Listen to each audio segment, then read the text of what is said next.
Buenos días, querida iglesia. ¿Cómo están hoy? ¿Todo bien? Ahí donde están, vamos a orar un momentico, por favor.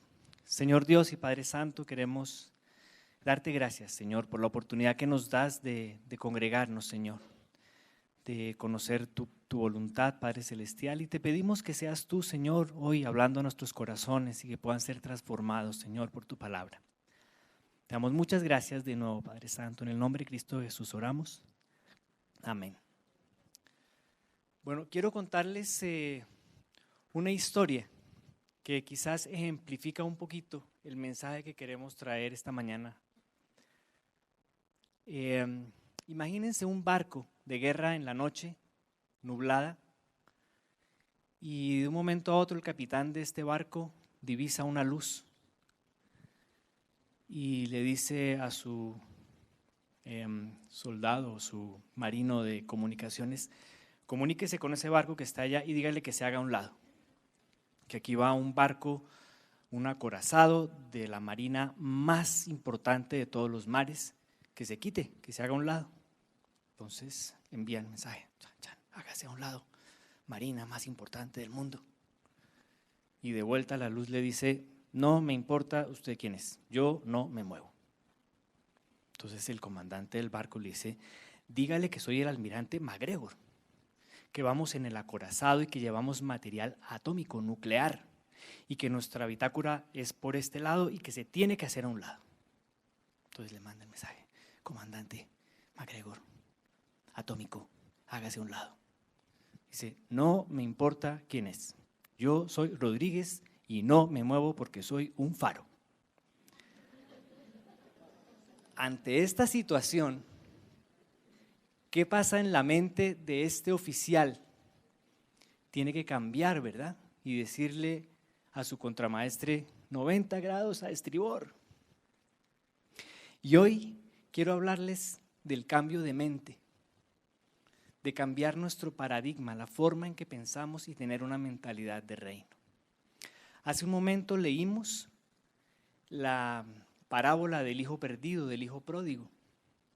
Y este hijo pródigo, para ponerlos en contexto, pidió su herencia, su parte, se fue de parranda, se gastó todo y empezó a aguantar hambre y a pasar dificultades y más dificultades, hasta que un día él recapacitó. Le pasó lo mismo que a este marino, tuvo que cambiar de pensamiento. En el versículo 17 dice: cuando finalmente entró en razón, se dijo a sí mismo. ¿Qué quiere decir esto? Que este muchacho cambió de forma de pensar. Se dijo a sí mismo, dijo: oh, esto por donde estoy va mal. Tengo que cambiar de mente, cambiar mi pensamiento. Y así lo hizo, volvió su corazón a su padre y este padre lo recibió. Muchos de los que estamos aquí presentes seguro hemos recibido un regalo, que es el regalo de la salvación. Y para recibir este regalo no necesitamos nada, solamente es recibirlo y disfrutar del regalo de la salvación. Pero una vez se recibe este regalo, se inicia un proceso que es la conversión. Y este proceso sí requiere de nuestro esfuerzo, sí requiere de que nosotros tengamos una actitud y una decisión personal por cambiar, por iniciar una nueva vida. En Romanos 12, el apóstol Pablo nos reta y nos dice: dejen que Dios los transforme en personas nuevas al cambiarles la manera de pensar. Es decir, que debemos dejar que Dios nos transforme la forma de pensar y iniciar a tener una mentalidad de reino, no una mentalidad de lo mundano. Esto quiere decir que tenemos que morir a lo que ya tenemos aprendido, desaprender, que es bien difícil, pero es un proceso que tenemos que hacer. Decidirnos a un nuevo orden, que es la palabra de Dios, que son los principios de vida que Él nos enseña para los que quieren hacer parte o los que hacemos parte de su reino. En Efesios 4, el apóstol Pablo nos confirma esta decisión que debemos hacer. Dice, desháganse de su vieja naturaleza pecaminosa y de su antigua manera de vivir, que está corrompida por la sensualidad y el engaño. En cambio, dejen que el Espíritu les renueve los pensamientos y las actitudes. Cuando nuestros pensamientos se renuevan, también se renuevan nuestras actitudes. Lo que hacemos también tiene que cambiar.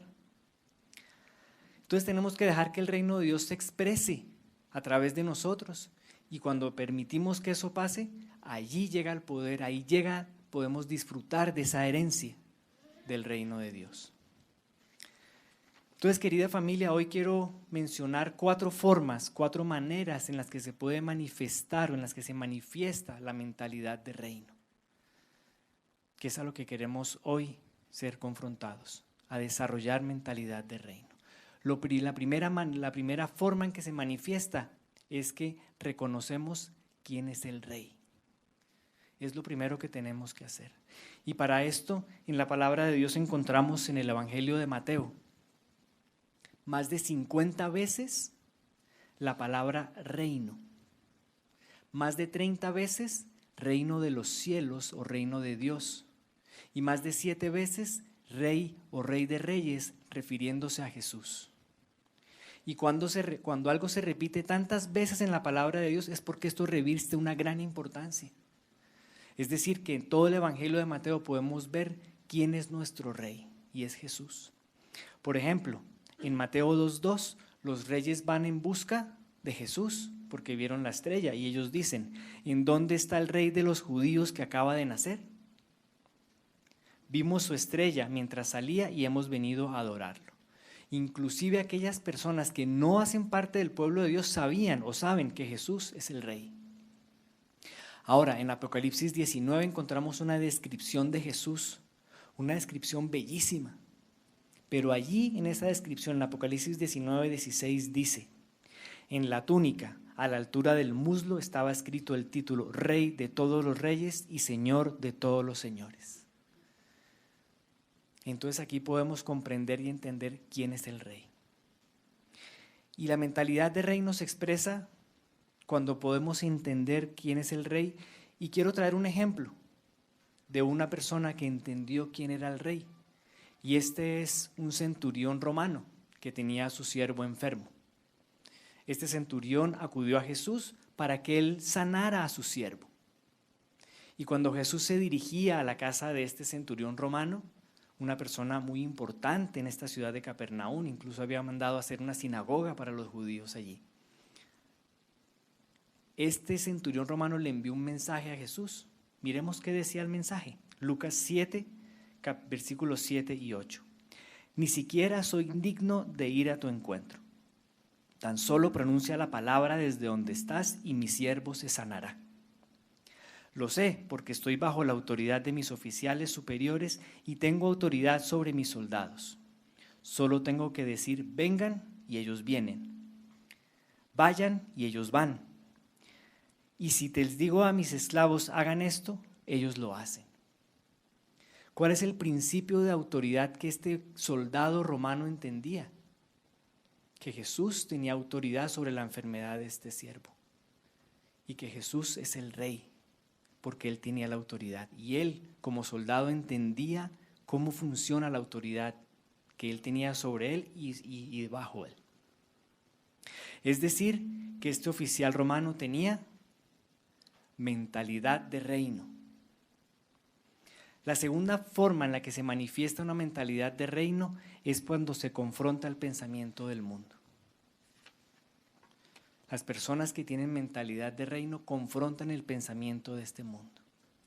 Y enfrentar nuestro mundo bajo un siglo donde esta cultura está permeada por filosofías humanistas. Y la filosofía humanista dice que todo se vale, que nada importa, que da lo mismo, que si 2 hombres quieren casarse, está bien, que si 2 mujeres quieren casarse, también está bien, que si quieren adoptar hijos, también está bien. Todo esto lo permite la filosofía humanista. Nuestra filosofía de hoy en día también es relativista, todo es relativo, todo es que depende. La corrupción depende.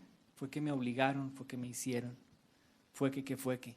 Todo es relativo.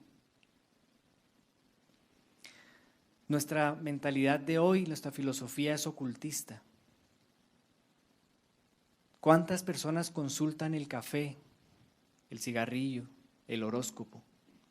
Incluso nuestros mismos gobernantes van a pedir aval a los chamanes indígenas. Todo esto, religiones ocultistas. También la filosofía de hoy es hedonista, es decir, que ama el placer. Lo primero y lo último es el placer. Cuando uno habla con jóvenes, suelen decirle a uno, es que hacer esto no me gusta. Y lo dicen porque es que eso no causa placer. Entonces no me gusta, entonces no lo hago. No me interesa. Todas las modas, todas las ideologías van dejando una huella en nosotros. Y esa huella hace que nos comportemos de una forma predeterminada.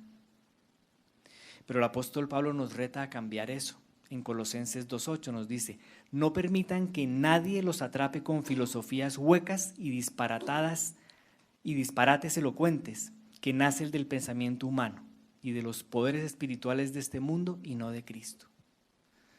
Él nos invita a renovar nuestro pensamiento y poder adquirir los nuevos principios de vida que se encuentran en la palabra de Dios. Aquí están los principios de vida que debe tomar una persona que tiene mentalidad de reino. Y cuando uno empieza a estudiarlos y a vivirlos, se vuelven algo natural. Para uno es raro que le ofrezcan dinero prestado porque ya no tomamos deuda. Para uno es natural tener un matrimonio sano con principios de vida correctos, entendiendo lo que significa el matrimonio, por ejemplo. Y esto ya se empieza a hacer sin esfuerzo, sin dificultad, porque empieza uno a vivir los principios de vida correctos. Entonces, una mentalidad de reino es aquella que confronta la corriente del mundo, así como lo hizo Moisés en su tiempo. Moisés enfrentó la cultura de su mundo, que era el mundo egipcio. Y vamos a ver cómo se comportó Moisés. Vamos a leer Hebreos capítulo 11, versículos 24 al 26. Fue por la fe que Moisés, cuando ya fue adulto, rehusó llamarse hijo de la hija del faraón. ¿A qué renunció Moisés? A ser el nieto del faraón. Y debemos tener en cuenta que el faraón en esa cultura era considerado un dios.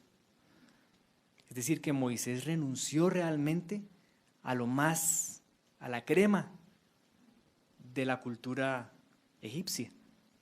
Prefirió ser maltratado con el pueblo de Dios a disfrutar de los placeres momentáneos del pecado. Consideró que era mejor sufrir por causa de Cristo que poseer los tesoros de Egipto, pues tenía la mirada puesta en la gran recompensa que recibiría. Es decir, que Moisés tenía puesta la mirada en el reino de Dios, no en el reino del faraón. Entonces, ¿qué podemos decir de Moisés? Que tenía una mentalidad de reino.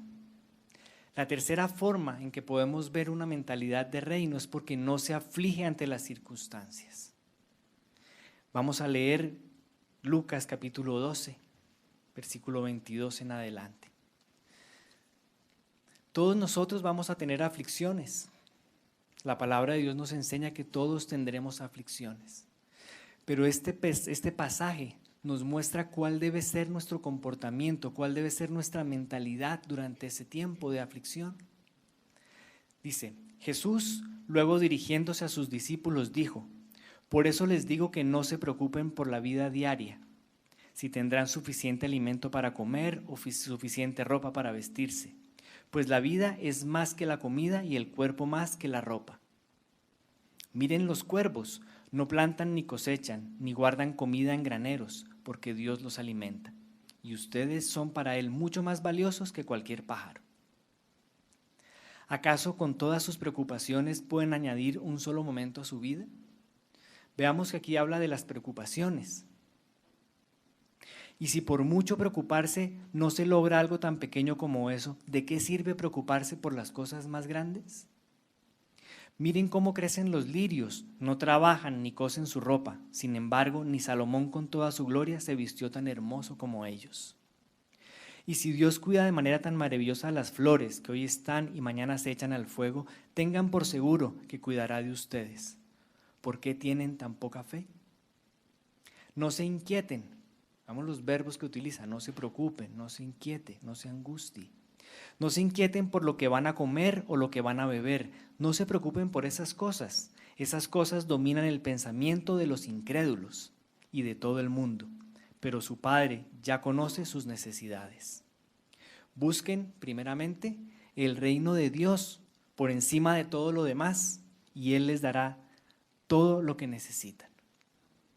Aquí podemos ver cómo es una mentalidad de reino. Es la que no se preocupa, no se angustia por las circunstancias. Sí, las vamos a tener. Aquí no dice que no las vamos a tener, pero nuestra mente debe estar puesta en el reino de Dios y no en las cosas que nos están pasando aquí. Entonces, la mentalidad de reino sabe que Dios provee todo lo que necesitamos: la ropa, el alimento, el techo. Y un ejemplo de una persona que entendió la mentalidad de reino en esta área de no angustiarse, de no afligirse, fue Job.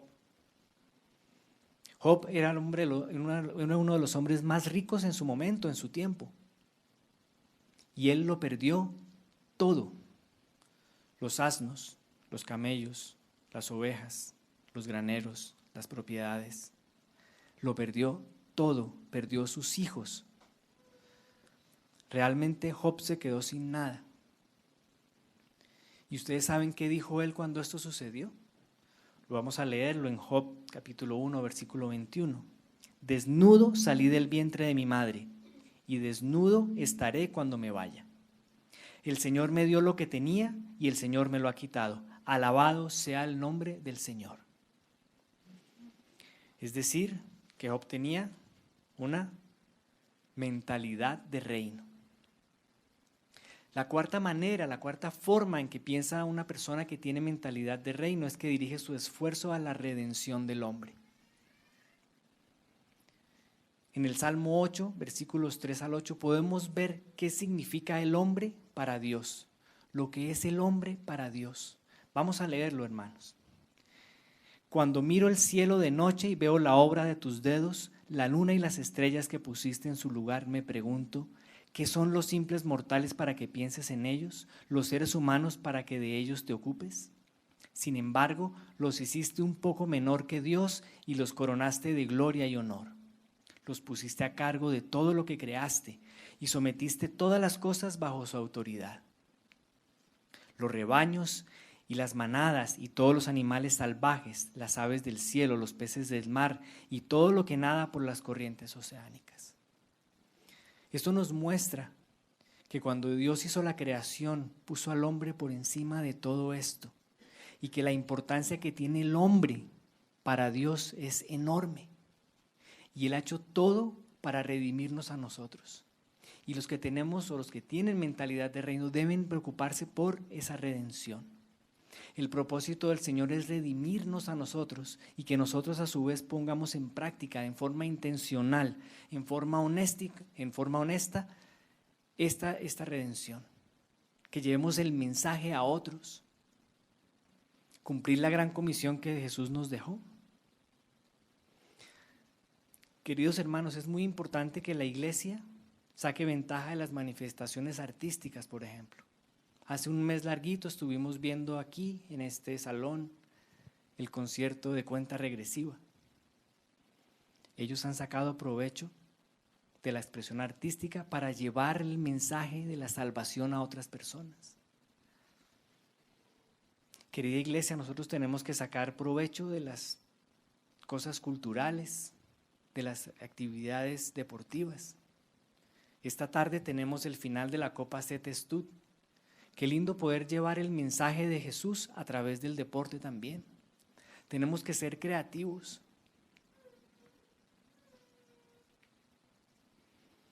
Estamos anclados muchas veces, y esto lo digo y yo soy el primero que se declara culpable, quizás no hacemos lo suficiente para llevar el mensaje de redención a los demás. Hoy, gracias a Dios, y por coincidencia están la mayoría de los misioneros de esta iglesia, y ellos son un ejemplo para nosotros. Ellos tienen mentalidad de reino, porque se han ocupado de la redención del hombre, de las comunidades más alejadas. No sé cuántos habitantes habrá entre la comunidad Barimotilón o entre los Miraña, pero aquí en Bogotá somos 8 millones de habitantes. Lo tenemos ahí.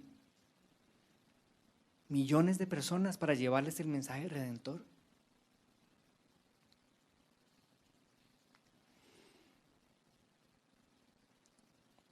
Entonces la mentalidad de reino es aquella que se ocupa por la salvación del hombre. Y un ejemplo de esto lo encontramos en Hechos capítulo 8, versículos 5 y 6. Aquí hay un personaje de nombre Felipe. Felipe fue llevado por Dios a otra ciudad a llevar su nombre. ¿Y por qué salió él? Porque acababan de apedrear a Esteban. Y cuando esto sucedió, todos los hombres del camino fueron dispersados. Felipe, por ejemplo, se dirigió a la ciudad de Samaria y allí le contó a la gente acerca del Mesías. Las multitudes escuchaban atentamente a Felipe. ¿Quiénes escuchaban a Felipe? Multitudes, no alguno que otro. Multitudes escuchaban atentamente a Felipe porque estaban deseosas de oír el mensaje y ver las señales milagrosas que él hacía.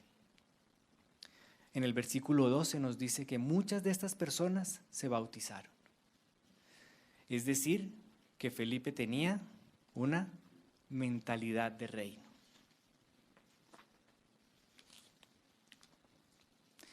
Querida iglesia, ya para concluir, quiero decirles que la mentalidad de reino apunta a la realización de la voluntad de Dios.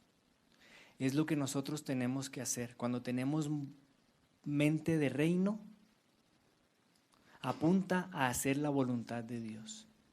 Y debemos entender que es un proceso de formación y que este proceso es necesario. Empezamos chiquito y vamos creciendo, vamos mejorando, vamos aprendiendo. Y el producto final será de acuerdo al modelo original. ¿Y el molde original cuál es? Jesús. Dios trabaja en nosotros para que nosotros podamos cambiar de mente y desarrollar la mente de Cristo y estar formados a su imagen. El Señor nos formó en un principio, a Adán y a Eva, a su imagen y semejanza, dice la palabra, pero esa imagen se perdió, se deterioró, se distorsionó. Ahora debemos recobrar esa imagen y es un proceso en el cambio de nuestra mente. En Efesios 4:13 dice: este proceso continuará hasta que todos alcancemos tal unidad en nuestra fe y conocimiento del Hijo de Dios que seamos maduros en el Señor, es decir, hasta que lleguemos a la plena y completa medida de Cristo. Vamos a estar de pie, por favor.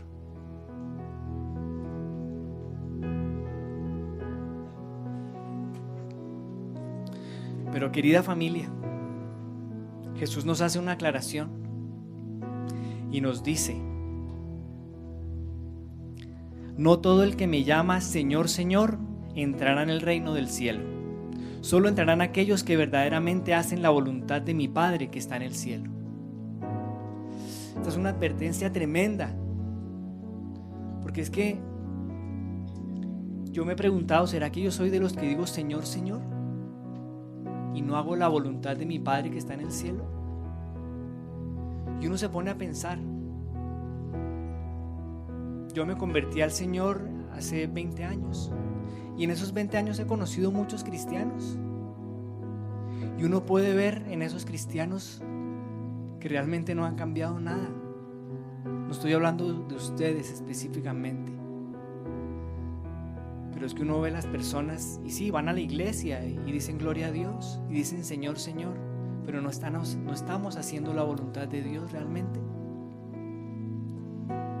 Uno ve la persona y es la misma persona, pero es que ahora va a una iglesia cristiana. Esta palabra me confronta a mí primero.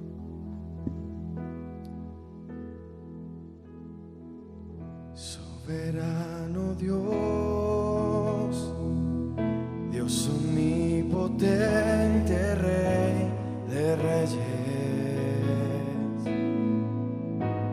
a ti sea el honor, el imperio y la alabanza,